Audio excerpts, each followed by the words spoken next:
Wesh les gars, c'est comment? C'est Tesco. Aujourd'hui on se retrouve pour une nouvelle vidéo. On va parler des 5 choses que j'aurais aimé savoir avant de commencer le street workout et le street lifting.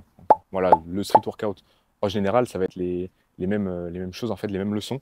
5 choses que je mettrai en place, que ce soit dans mon état d'esprit et concrètement dans les actions à l'entraînement et à côté de l'entraînement. Donc c'est parti. La première chose que je tiendrai en compte, que je ferai, c'est de vraiment pas skip la mobilité, la souplesse. Je ne vous dis pas de rajouter 10 heures de mobilité et souplesse dans vos semaines d'entraînement, mais faites faire les bases par rapport à notre sport. Un peu global, hein, en vrai, c'est un peu toutes les fonctions des articulations, entre guillemets. La différence entre la mobilité et la souplesse, c'est que la mobilité, on va aller chercher des amplitudes d'articulation. Donc là, quand je vais chercher une flexion d'épaule max comme ça, là, sans m'aider en fait d'un support, donc de façon active, je vais chercher une amplitude max de mon épaule. La souplesse, ça va être là quand je vais du coup aller chercher voilà, bras tendu à toucher le sol. Donc là, ça va être la souplesse de mes muscles, de mes ischio-jambiers. On va chercher à avoir les deux dans l'entraînement. Il y a deux raisons. Premièrement, ça permet d'effectuer une prophylaxie, donc une mitigation des blessures. Ça permet ça parce que on va, comme je vous l'ai dit, développer la force dans des angles où on n'a pas accès, où on n'est pas fort. Et donc, par exemple, je développe ma rotation externe comme ça. Je vais développer la force en rotation externe. Le fait de faire de la rotation externe va m'éviter d'aller trop en rotation interne sur un mouvement. Et donc, je suis préparé, je mitige mon risque de blessure. Donc ça, c'est la logique un peu voilà, de la mobilité dans les grosses lignes. Après, forcément, la prophylaxie, ça se fait aussi dans l'entraînement, dans comment on organise l'entraînement, comment on s'entraîne, pas faire d'entraînement tous les jours, tout.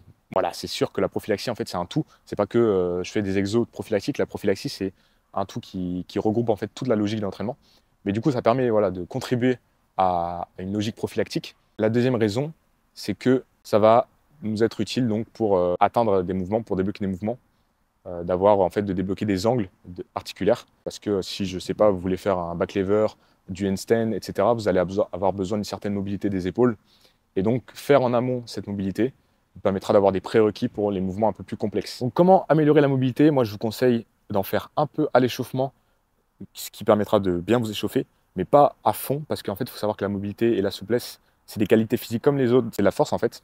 La souplesse, c'est comme de la force, la mobilité, c'est de la force. Donc, qui dit force dit demande nerveuse, dit fatigue. Donc, forcément, si vous faites de la mobilité à fond avant, donc des hanches avant de faire un squat, ça va vous pré-fatiguer pour le squat. Par contre, la faire à 60-80%, là, ça va bien vous échauffer, bien vous préparer, ça va être bénéfique pour le squat. Donc voilà, en début de séance, plutôt calme, plus tranquille, un peu de mobilisation et de mobilité, donc différencier les deux.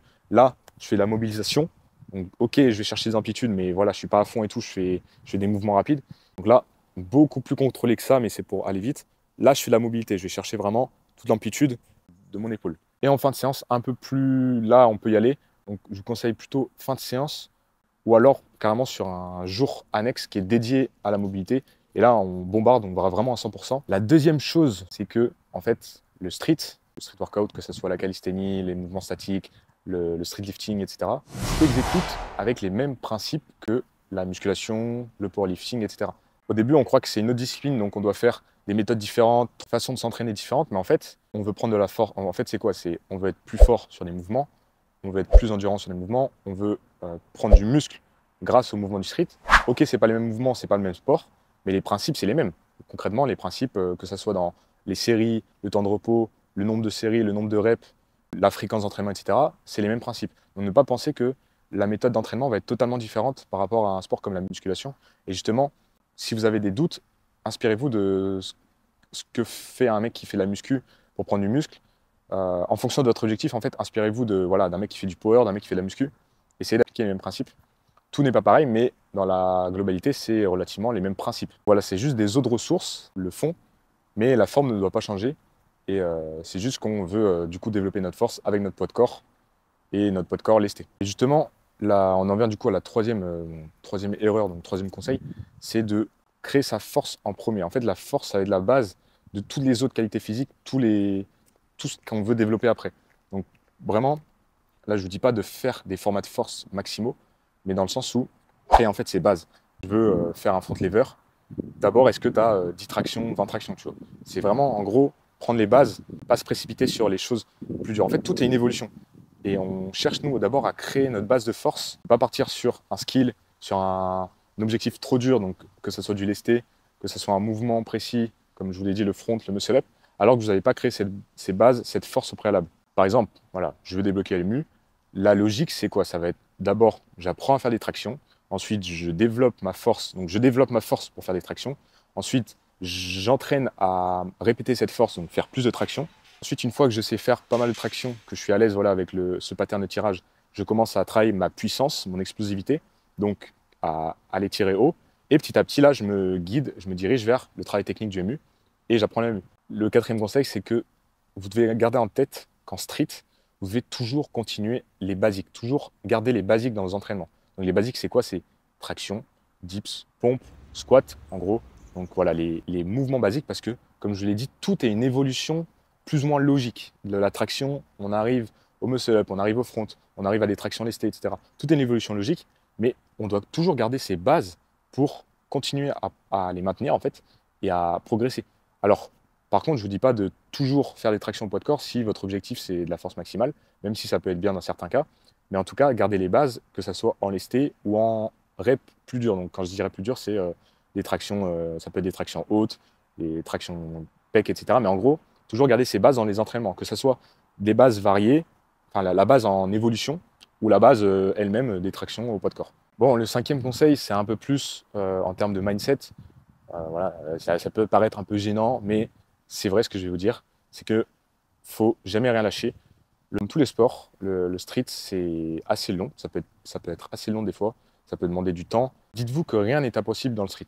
Alors forcément, tout le monde avec le même programme d'entraînement n'atteindra pas une traction à 120 kg, bien que ce soit discutable. Moi, avant, je regardais des muscle-up, je regardais des fronts, je regardais des tractions lestées, je voyais ça et je me disais, je pourrais jamais en faire, ou alors vraiment dans hyper longtemps. Et je m'entraînais, j'étais régulier, mais je voyais pas les progrès. Ça prenait du temps et j'avais l'impression que ça avançait pas, quoi. Ouais, j'avançais pas vers mes objectifs alors que j'allais à la salle, j'étais régulier et tout. Mais à force de t'entraîner, tu vois que tu grattes 1 kg par-ci par-là, 1 cm par-ci par-là sur un mouvement, etc. Tu vois les petits progrès. Et en plus, c'est bien parce que quand tu fais des petits progrès, ça te donne de la motivation en fait, qui t'amène à ton gros objectif et qui te fait ne pas lâcher. Tu te rends compte que quand tu regardes le passé, tu faisais pas ce que tu faisais maintenant. Et en fait, c'est juste que le process est long. Il faut croire au process. Forcément, il faut mettre les bonnes choses en place. Mais si tu es régulier, tu t'entraînes et que ça va marcher, c'est juste que voilà, c'est long. Et il faut être patient. Et il faut surtout aimer ça, en fait. Il ne faut pas se lancer dans un truc qu'on n'aime pas juste parce qu'on a envie du résultat, donc d'avoir une traction lourde, d'avoir un MU et tout. Il ne faut pas se lancer dans ça pour le résultat. Il faut le faire pour le process, tu vois. Quand tu vas t'entraîner, il faut que tu kiffes l'entraînement. Sinon c'est sûr, tu ne vas pas tenir à long terme ou alors ça sera très, très, très toxique psychologiquement. Voilà, crois-moi, tout ce que tu vois sur les réseaux, tu pourras le faire si tu y mets les moyens et que tu es régulier. En tout cas, si tu veux bien mettre les choses en place, avoir un programme adapté à toi, avec un suivi, tu peux me contacter, cliquer sur le lien en bio. Voilà, j'espère que tu as aimé la vidéo. Qu'une vie pour grind, c'était Tesco. Ciao.